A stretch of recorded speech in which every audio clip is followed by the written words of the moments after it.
So the topic is leadership, but actually I'm going to cheat slightly because I went to an absolutely brilliant presentation this morning at Cranfield. Well, actually at the IOD, but held by Cranfield. And the speaker was Joe Nellis, who is head of economics. He's just been voted by the Times to be the Cranfield's economic division have just been voted to be the best teachers in economics for business. And I just think he said some amazing things that I'd like to share with you because actually it very much complements some of my thinking about leadership. So here we go.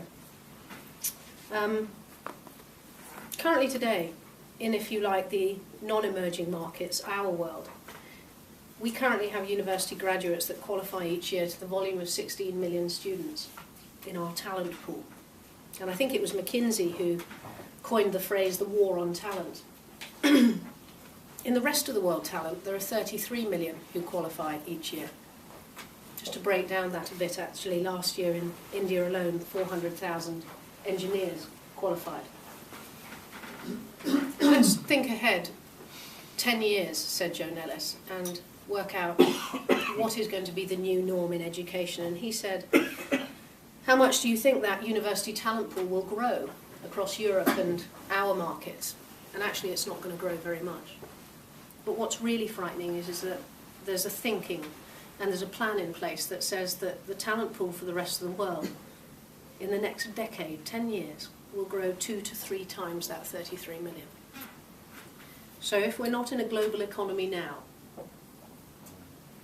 it's really something we need to be aware of. I think that's just a phenomenal statistic. The other thing that he said that I wanted to share with you in terms of leadership, and I think this really underlines how I was fortunately brought up. I don't suppose my mother would have coined the phrase, but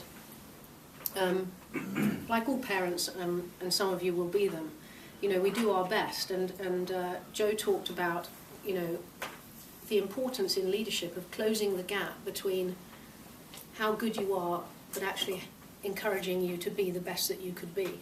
And I thought that was a brilliant way of saying, actually, isn't that the job of leadership? It's about getting someone to go a bit further, to deliver more, and to be more than even their own wildest dreams could be. So very quickly, I cheated the system.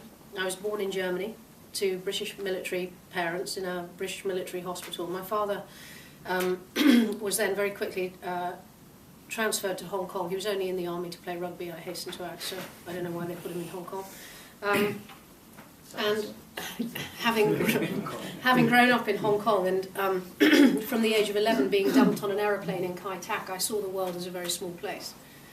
What relevance to leadership is that? I think from an early age of 11, I had to really stand on my own 2 feet, and I didn't realise it, that the baptism of fire of then travelling across the world to a Scottish boarding school single-handedly was a huge part in the puzzle of some of the lessons that I then had to learn about how to work with different nations in different places around the world. And that's a huge privilege, I think, that I was gifted that opportunity to learn about culture and environments of all different places, particularly, frankly, as in those days BOAC used to break down on a fairly regular basis. And I would find myself overnight in Italy or in Delhi. And I worked out very quickly that actually, if you became quite a good follower, you could find yourself in the first-class hotel and not in the third-class hotel by going to the right-hand bus and not the left-hand bus. So fairly savvy as a child.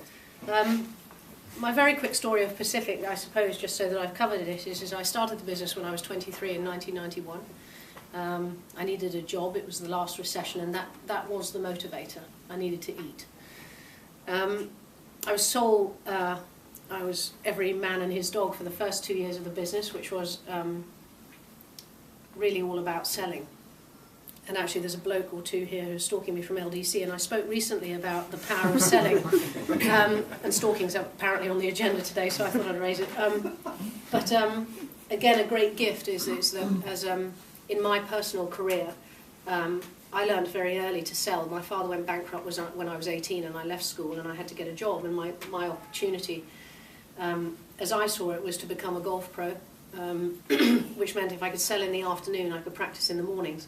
So I got myself out to Hong Kong, and I started selling premiums and giveaways, and from there I actually went and worked in the Middle East for nearly a year and a half, working up to the Gulf War, then set up Pacific Direct because I needed a job and my other half was coming back here to do an MBA. So 2 years as a one-man universe, selling, and really only selling. I did admin on Saturdays and Sundays. And on those Saturdays and Sundays, I used to have one of those huge red bought ledgers. And this is where I guess I start with the example of the fact that the privilege of having to do those early jobs in terms of learning the ropes was immense, because I didn't go a university track. I never had any formal education until I did the Business Growth Development Programme at Cranfield.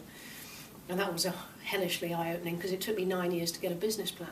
But with my bought ledger, that I genuinely, I know it's very worrying, imagine how obscenely successful I could have been had I known what I know now. But I had this bought ledger that I used to take into an accountant's, and I used to be always willing to learn, and writing in my little pencil neat notes, and had I filled out my VAT return properly. But that learning of doing all of those jobs in the early days taught me that when I was then working with people delivering those services, that I really understood the role that they were playing and the importance of what they did. And I think the fact that my mum and dad had brought me up to know that it didn't matter whether you were the dustbinman or the fish deliverer or the general manager, or actually one of my dad's great friends was a bloke called Simon Murray, who worked for a guy called Lee Car-Shing, who was quite a cool bloke, who ran Hutchison.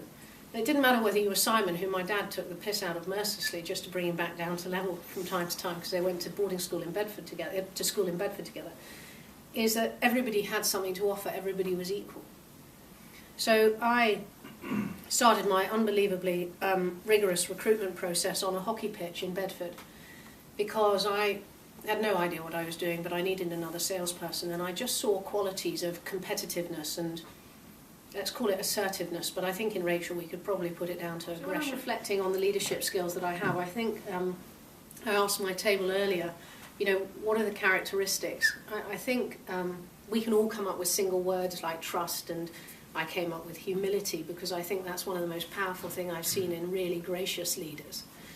But I actually think that, and I can't say it in one word, so you'll be very angry with me because I only asked you for one, and you came to me with words like inspiration and others, but I think that if you can take a talent pool and you can extract brilliance and you can encourage others and you can truly engage.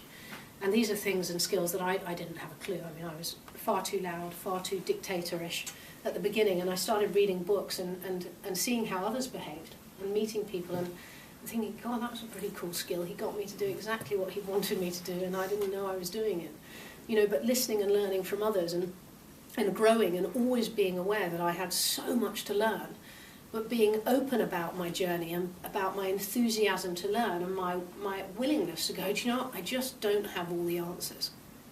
In fact, I have a very limited group of skills, but together that talent team, then we can move mountains. So on reflection in leadership, there's that saying, leadership by example. I'll give you an example that still pains me today. Imagine you're about to board an aeroplane. Do you turn left or do you turn right? Does anybody know what I mean? Everybody pretty much knows what I mean, right?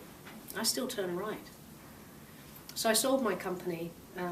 It became the 57th fastest growing company in Britain, which I also didn't know until I took myself off to Cranfield to build a business plan.